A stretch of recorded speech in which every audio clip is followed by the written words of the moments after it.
Ya, oke. Nah, ini kan pendanaan. Kalau teman-teman, kalau kita ngomongin pendanaan, itu erat hubungannya dengan apa? Dengan hutang. Ya, nggak apa-apa, nanti kawan-kawan dibaca lagi ya. Jadi teman-teman, kalau kita ngomong pendanaan, itu sebenarnya kita ngomongin hutang. Hutang kan ada dua macam, ada hutang jangka panjang, ada hutang jangka pendek. Nah, yang pertama ini kita ngomongin yang hutang jangka pendek dulu. Hutang jangka pendek, contoh paling gampang, ya. Contoh paling gampang, hutang jangka pendek itu apa? Hutang dagang. Ya. Nah, hutang dagang itu ada tiga ya. Teman-teman bisa lihat di slide. Yang pertama ada namanya open account. Ya. Maksudnya apa? Open account itu, ya. Jadi penjualnya kirim barang, ya. Penjualnya kan kirim barang ke pembeli. Itu sudah ada fakturnya. Faktur itu adalah tanda pengiriman, ya. Tanda pengiriman di situ ada beberapa hal yang tertulis. Yang pertama adalah COD, atau yang biasanya suka jualan online nih pasti tahu nih. COD apa? Cash on delivery, ya. Atau namanya CBD, atau cash before delivery, ya. Kalau ada tulisan COD atau CBD, berarti kalau barangnya sudah dilengkapi faktur, berarti dia tidak memperbolehkan kita untuk ngutang. Karena ketika barang itu sampai, kalau COD berarti dia harus segera dilunasi. Sedangkan CBD bahkan sebelum barangnya dikirim, dia sudah harus dilunasi. Ya, itu kalau tulisannya COD atau CBD. Nah, ada yang mau ditanyakan Mbak saat ini? Halo, saya teruskan ya. Sering ditolak kalau barang datang. Ini kayaknya pengalaman dari penjual online ya. Nah, yang kedua ada namanya net period. Net period itu artinya, ya, kapan jangka waktu harus dibayar. Ini berarti boleh ngutang ya. Ngutang tapi dikasih jangka waktu. Nah, teman-teman biasanya mungkin hafal sama istilah ini, N per 60. Atau kalau tadi teman-teman lihat di soal yang sebelumnya ada 2 per 20. Nah, sekarang saya tanya yang pertama. N per 60 artinya apa? Apa artinya? Nah, harus dibayar dalam kurun waktu 60 hari. Kalau saya bayar besok boleh nggak? Besoknya? Boleh. Pokoknya dalam jangka waktu 60 hari. Ya, batas pembayaran. Nah, benar Mbak Eni. Nah, yang kedua, 2 per 20. Maksudnya apa? 2 per 20? Ada yang tahu 2 per 20 artinya apa? Wih, salah. Ayo, tadi kan kita sudah dibahas waktu ngitung piutang. 2 per 20 artinya apa? Kalau teman-teman bisa, iya Mbak Satini, makasih. Mbak Eni juga benar ya. Jadi batas pembayarannya 60 hari, tapi jika bisa dibayar dalam waktu 20 hari, akan dapat diskon 2%. Makasih Mbak Eni. Oke ya, sudah paham ya? Nah, sekarang yang kedua. Yang kedua adalah notes payable. Ya. Kalau tadi itu kan open account, jadi di fakturnya itu sudah ditulis apakah COD atau CBD. Kalau COD CBD itu sudah jelas. Kalau COD berarti teman-teman harus bayar ketika barangnya nyampe. Kalau CBD teman-teman harus sudah bayar ketika bahkan barang itu belum dikirim. Berarti ketika barang datang teman-teman sudah tinggal terima barang aja. Ya. Nah, terus yang kedua net period, teman-teman dapat tulisan kapan harus jangka waktu pembayarannya ya, kapan harus dibayar. Nah, kemudian yang ketiga ya pastinya ada harga jualnya berapa ya. Nah, sekarang yang kedua ada namanya notes payable. Kalau notes payable itu pembeli membuat surat pernyataan berhutang secara resmi pada penjual. Notes payable misalnya gini teman-teman. Teman-teman kan sudah dikasih term misalnya N per 60. tapi ternyata pada hari ke-60 teman-teman nggak bisa bayar. Maka teman-teman mengirimkan namanya notes payable, ya, kirim ke suppliernya, saya berhutang dalam jangka waktu sekian lagi, ya. Dikasih termnya ya teman-teman ya, jangan cuma bilang Pak saya nggak usah bayar, saya mau utang, nggak boleh ya. Teman-teman harus bilang, istilahnya menjanjikan diri saya mau utang tapi saya akan lunasi dalam jangka waktu sekian, ya. Nah, kemudian yang ketiga, ada namanya bank trade acceptance. Trade acceptance berarti penjual menarik draft pada pembeli yang menanyakan kapan draft tersebut dibayar. Nah, karena namanya trade acceptance, itu biasanya dia pakai namanya bank overdraft. Kenapa kalau bank overdraft lebih enak? Kalau bank overdraft itu ada penjaminnya. Penjaminnya yaitu bank. Jadi ketika pada sampai titik tertentu, itu secara otomatis draftnya bisa ditarik dari rekeningnya pembeli. Ya. Nah, sampai sini paham semuanya ya? Paham? Paham ya? Oke, saya lanjutkan. Nah, tadi kan pendanaan yang spontan. Sekarang ada pendanaan yang tidak spontan. Ya? Nah, yang pertama, ini ada namanya kredit modal kerja. Karena pendanaannya tidak spontan, kalau pendanaan spontan kan sudah jelas ya, sudah rutin, masalah pembelian, hutang-hutang dagang, gitu ya. Nah, sekarang pendanaan jangka pendek yang tidak spontan, artinya apa? Setiap kali teman-teman melakukan pendanaan, teman-teman harus nego.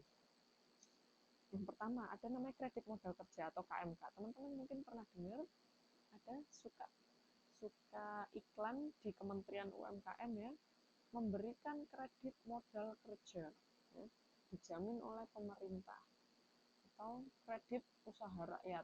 Pernah dengar istilah-istilah itu ya?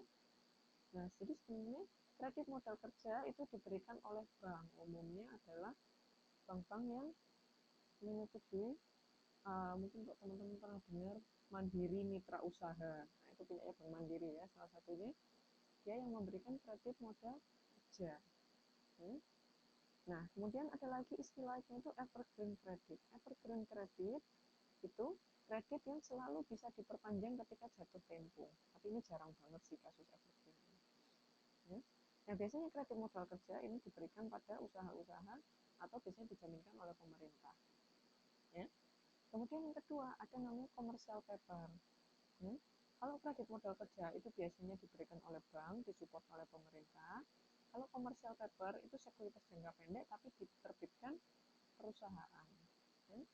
Yang menyatakan bahwa bersedia membayar sejumlah yang tercantum dalam sekuritas itu atau yang tercantum pada commercial paper itu. Ya. Jadi commercial paper ini istilahnya surat sponsor. Jadi kalau perusahaan punya commercial paper berarti dia itu berani menjamin. Ada perusahaan yang menjamin.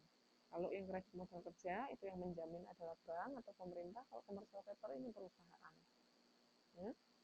Nah, tapi teman-teman ada hal yang harus dihitung ketika teman-teman ini kalau di buku ada lagi ya namanya kredit usaha kecil sama non cash loan. Kalau kredit usaha kecil ini biasanya untuk usaha-usaha kecil ya, usaha-usaha rakyat yang bukan perusahaan ya, bukan SMI. Jadi itu yang biasanya perusahaan perorangan. Terus ada namanya non cash loan. Non cash loan itu dana dalam bentuk jaminan dari bank ya. Itu sepertinya sama kayak commercial paper ya, mirip-mirip sama commercial paper. Nah, tapi teman-teman, apakah teman-teman akan mengambil commercial paper atau enggak? Teman-teman harus menghitung dari mana, memperhitungkan suku bunga deposito dan suku bunga kredit. Ya. Nah, biasanya diskon dari commercial paper itu lebih besar daripada suku bunga deposito, tapi lebih kecil daripada suku bunga kredit.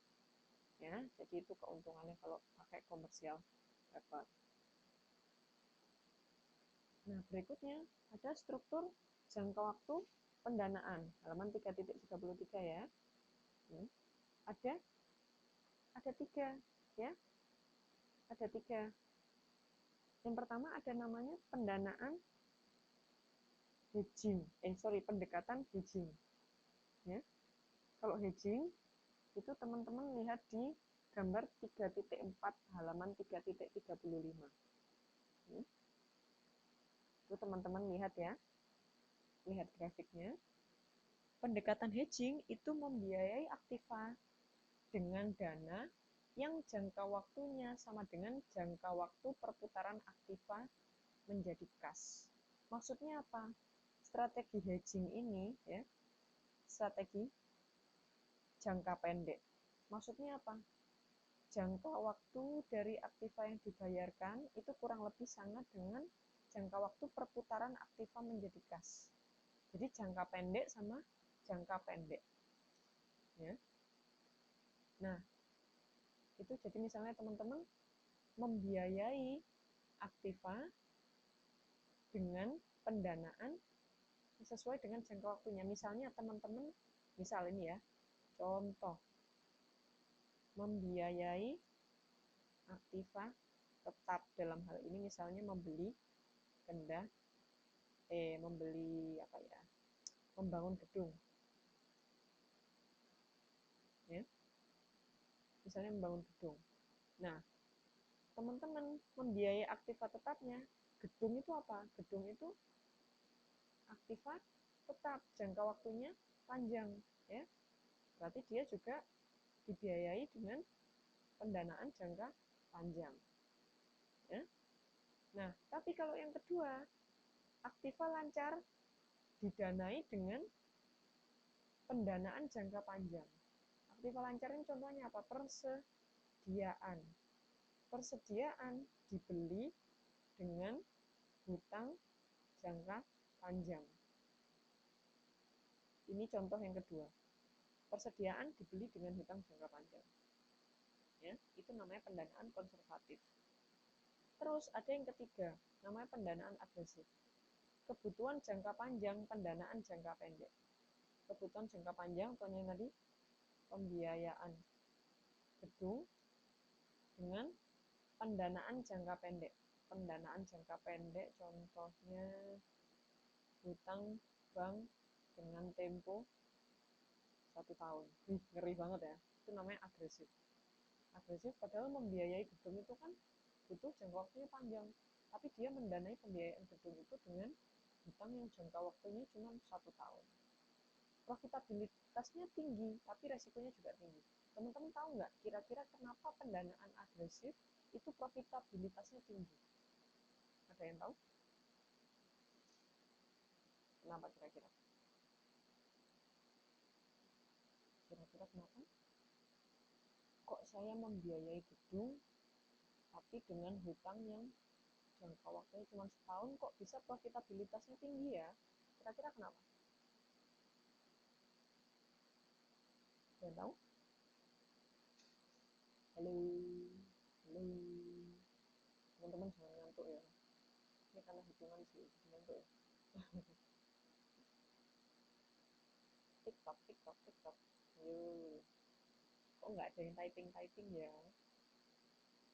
Kenapa profitabilitasnya tinggi? Ngarang juga nggak apa-apa kok. Paling nggak saya nggak kayak ngomong sendiri ya. Ada yang nanggepin gitu. Memperoleh keuntungan yang tinggi. Kenapa kok keuntungannya tinggi Mbak Sabini? Kira-kira kenapa kok bisa untungnya tinggi? Gedung kan bangunnya paling nggak kan 5 tahun, 5 tahun, 10 tahun. Mirip nih jawabannya Mbak Wi. Mirip, mirip. Suku bunga kredit, nih Mbak ini nih. Keren sekali, saya bangga sekali ya. Jadi benar ya, profitabilitasnya tinggi karena suku bunga jangka pendeknya lebih rendah. Ya? Nah, kan suku bunganya rendah. Suku bunganya rendah, tapi juga jangkanya kan pendek. Jadi teman-teman cuma perlu bayar bunga 1 tahun. Padahal teman-teman membiayai gedung yang harusnya bisa bertahun-tahun. Nah, teman-teman bisa bayangin nggak kalau teman-teman misalnya pinjam dari bank temponya 5 tahun. Berarti kan teman-teman selama 5 tahun bayar bunga terus, ya kan? Nah, tapi teman-teman membiayai dengan hutang yang cuma 1 tahun. Otomatis teman-teman nggak perlu lama-lama bayar bunga. Ya, sampai sini ngerti nggak? Atau ada yang masih bingung? Yang masih bingung? Mengerti semuanya?